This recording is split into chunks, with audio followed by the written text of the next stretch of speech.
നമസ്കാരം. ഗതാഗത വാർത്തകൾ.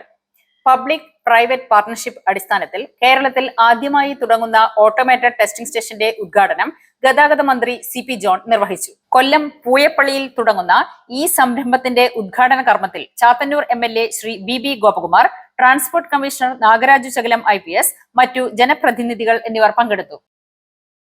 ലൈറ്റ് മോട്ടോർ വാഹന ഡ്രൈവിംഗ് ലൈസൻസിനായുള്ള നേത്ര പരിശോധനാ സർട്ടിഫിക്കറ്റ് നൽകാൻ ആയുർവേദ ഡോക്ടർമാർക്കും അനുമതി നൽകി ട്രാൻസ്പോർട്ട് കമ്മീഷണർ ഉത്തരവിറക്കി.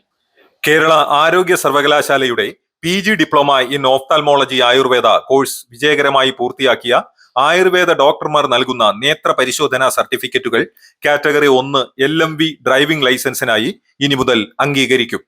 നേത്ര പരിശോധനയ്ക്ക് ആവശ്യമായ Snellen's chart, ophthalmoscope, auto refractor meter, field vision confrontation method, Ishihara chart തുടങ്ങിയ അടിസ്ഥാന സൗകര്യങ്ങളുള്ള ക്ലിനിക്കുകളിലോ ആശുപത്രികളിലോ സേവനമനുഷ്ഠിക്കുന്ന ഡോക്ടർമാർക്കാണ് സർട്ടിഫിക്കറ്റ് നൽകാൻ അനുമതിയുള്ളത്.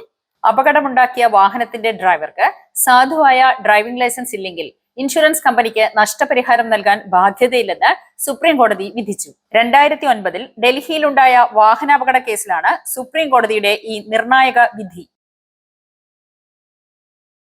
മോട്ടോർ വാഹന നിയമത്തിലെ പുതിയ ഭേദഗതി പ്രകാരം 2026 ഓഗസ്റ്റ് 15 മുതൽ മോട്ടോർ ഡ്രൈവിംഗ് ലൈസൻസ് പുതുക്കുന്നതിന് 30 ദിവസത്തെ ഗ്രേസ് പീരീഡ് അനുവദിച്ചിട്ടുണ്ട്.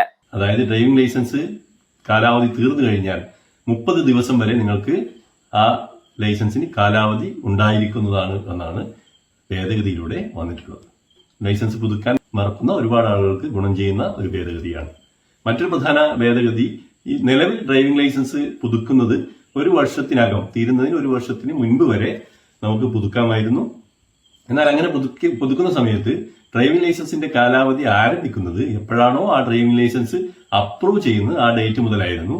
അങ്ങനെ ചെയ്യുമ്പോൾ ഒരുപാട് ആളുകൾക്ക് കാലാവധിയിൽ കുറവ് അല്ലെങ്കിൽ കാലാവധിയിൽ നഷ്ടം സംഭവിക്കുന്നുണ്ട് എന്നുള്ള ആക്ഷേപമുണ്ടായിരുന്നു. അതും പുതിയ ഭേദഗതിയിലൂടെ പരിഹരിച്ചിരിക്കുകയാണ്.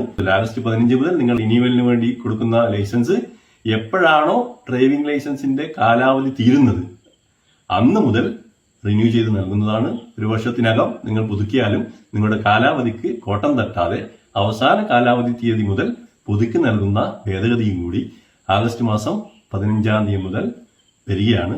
മോട്ടോർ വാഹന വകുപ്പിലെ 29 ഡ്രൈവർമാർക്ക് തിരുവനന്തപുരം പോലീസ് ട്രെയിനിംഗ് കോളേജിൽ അടിസ്ഥാന പരിശീലനം പൂർത്തിയായി. ചടങ്ങിൽ assistant transport commissioner Tojo M Thomas പങ്കെടുത്തു. മറ്റുള്ള ഡ്രൈവർമാർക്ക്, മറ്റുള്ള വകുപ്പിലെ ഡ്രൈവർമാർക്ക് മാതൃകയായിട്ട് മോട്ടോർ വാഹന വകുപ്പിലെ ഡ്രൈവർമാരെ വാർത്തെടുക്കാൻ വേണ്ടിയാണ് ഇങ്ങനെ ഒരു ട്രെയിനിങ് നമ്മുടെ ട്രാൻസ്പോർട്ട് കമ്മീഷണർ ഷെഡ്യൂൾ ചെയ്തത്. അത് അസിസ്റ്റന്റ് മോട്ടോർ വെഹിക്കിൾ ഇൻസ്ട്രക്ടർമാർക്ക് തൊട്ട് നമ്മൾ ട്രെയിനിങ് കൊടുക്കുന്ന പോലീസ് ട്രെയിനിംഗ് കോളേജിൽ തന്നെ ട്രെയിനിങ് വേണമെന്ന് പറഞ്ഞത് ഹെഡ്ക്വാർട്ടേഴ്സിന്റെ കർശനമായ മേൽനോട്ടത്തിൽ തന്നെ ട്രെയിനിങ് നടത്താൻ വേണ്ടിയാണ്. മോട്ടോർ വാഹന വകുപ്പുമായി ബന്ധപ്പെട്ട പ്രധാന വാർത്തകളുമായി ഗതാഗത വാർത്തകൾ ഇനി അടുത്ത തവണ. എല്ലാവർക്കും മോട്ടോർ വാഹന വകുപ്പിന്റെ ഓണാശംസകൾ.